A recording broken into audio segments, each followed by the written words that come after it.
주님의 오늘은 1월 7일 공현주간 목요일입니다. 오늘 강론은 받아서 갚기라는 내용으로 사랑의 방정식이라는 제목의 강론을 말씀드리겠습니다. 오늘 독서에서 사도 요한은 사랑이라는 진리의 기초적인 명제를 전해줍니다. 사랑은 하느님께로부터 오는 것이고 하느님께서 먼저 우리를 사랑하셨기 때문에 우리가 사랑할 수 있게 되었다는 것입니다. 하느님도 이웃도 그래서 사랑할 수 있는 겁니다. 그러니까 사랑의 공리는 받아서 주는 것이요, 우리가 주는 사랑을 받아주는 사람은 우리가 받은 사랑을 갚을 기회를 제공하는 은인입니다.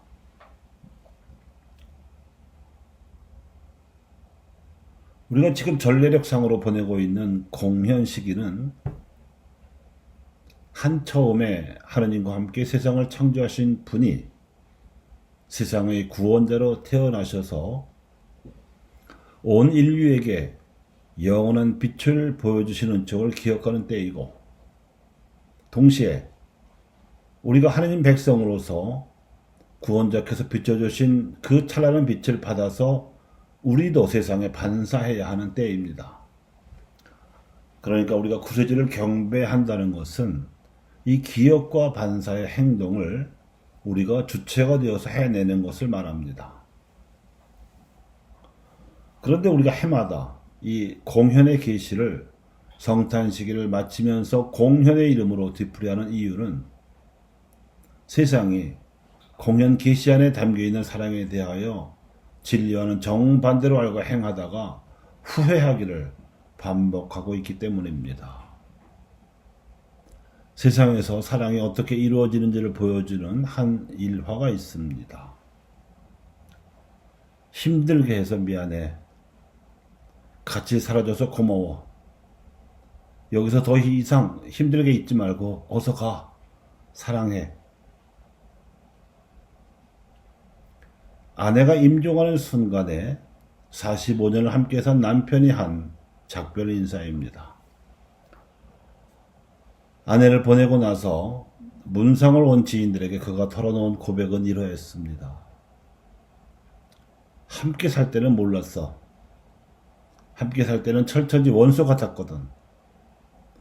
그래서 남편이란 말이 남의 편의 준말이라거나 아내라는 말은 안에 있는 적의 준말이라는 뜻이라던 우스갯소리가 그럴듯하게 들리기도 했었다니까.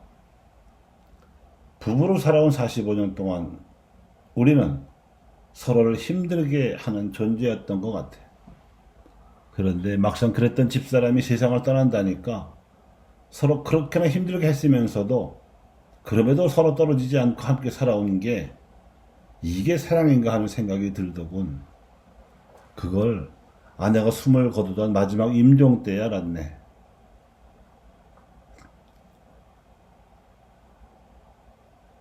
사랑의 공리를 모르면 욕망을 사랑으로 착각하기도 하고 우리 자신이 편하자고 그저 받기만 하려 들기도 합니다.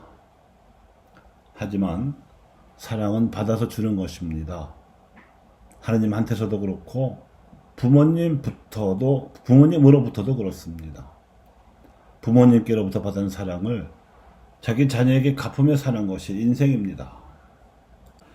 이 같은 사랑의 본질에 철이 들면 부모의 사랑보다 훨씬 크고 깊은 사랑을 우리가 하느님께로부터 받아 태어났으며 이 사랑을 인연이 닿고 기회가 주어지는 이들에게 나누어줘야 함을 깨닫습니다.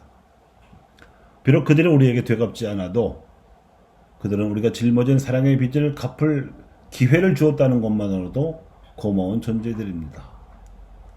그런데 이러한 사랑의 질서를 모르거나 착각할 때 온갖 무질서가 빚어집니다. 더 받으려고 욕심을 부리거나 죽어도 빚받듯이 감사를 기대하는 우리네 마음의 성향도 그러한 그림자입니다.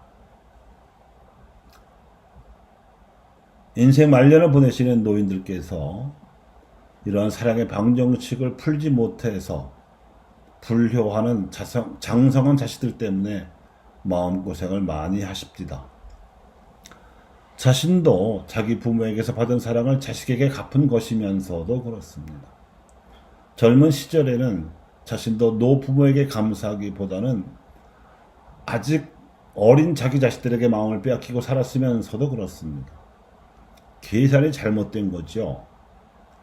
부모에게 감사해야 하는 도리는 자식의 인간답게 살아가기 위해서 필요한 덕목인 것이고, 사랑을 자식에게 베푼 부모는 자기 노부모에게서 받은 사랑을 자식이 커가는 동안 갚은 것으로 계산을 끝내야 하는 겁니다. 하느님과의 관계에서도 사랑의 방정식은 이미 거저 받은 하느님의 사랑이 항시 작용합니다. 상수같이 작용하는 하느님의 이 사랑 덕분에 우리가 그리도 주는 사랑에 인색해도 세상이 그럭저럭 돌아가고 있는 것이고, 인간관계도 삐딱거림 없이 대충이나마 돌아가고 있는 겁니다. 여기서 이러한 사랑의 이치에 철든 사람들은 이해관계가 맞물려 있지 않아도 받았어야 할 사랑을 받지 못하는 이들에게 눈이 가게 마련입니다. 공정하지 못한 세상에서 불의한 세상 인심 탓으로 불운해진 이들에게 하느님을 대신하여 사랑을 베푸는 일이 그것입니다. 이 세상에 오신 메시아께서 몸소 시범을 보여주시고 당신 백성에게도 분부하신 일이 바로 이 일입니다. 세상에서 가난한 이들을 공정으로 대하라. 억압과 폭행에서 피해자들의 목숨을 구하라. 가난한 이들에게 기쁜 소식을 전하라. 슬퍼하는 이들에게 희망을 안겨주어라. 이 대목에서 사랑의 사도로 불리우는 요한의 고백을 다시 듣습니다. 사랑하는 여러분, 우리가 하나님을 사랑하는 것은 그분께서 먼저 우리를 사랑하셨기 때문입니다. 하나님에게서 태어난 사람은 모두 세상을 이기기 때문입니다. 세상을 이긴 그 승리는 바로 우리 믿음의 승리입니다. 그래서 가난한 이들에게 공동선의 혜택을 공정하게 돌아가도록 사회 정의를 구현하고, 더 나아가서 우리의 힘으로 나눌 수 있는 한 그들에게 삶의 희망을 안겨주는 일은 믿음으로 세상을 이기고 싶고 하나님께로부터 거저받은 사랑의 빚을 갚고 싶은 메시아 백성이 메시아께 경배를 드리는 일입니다. 감사합니다.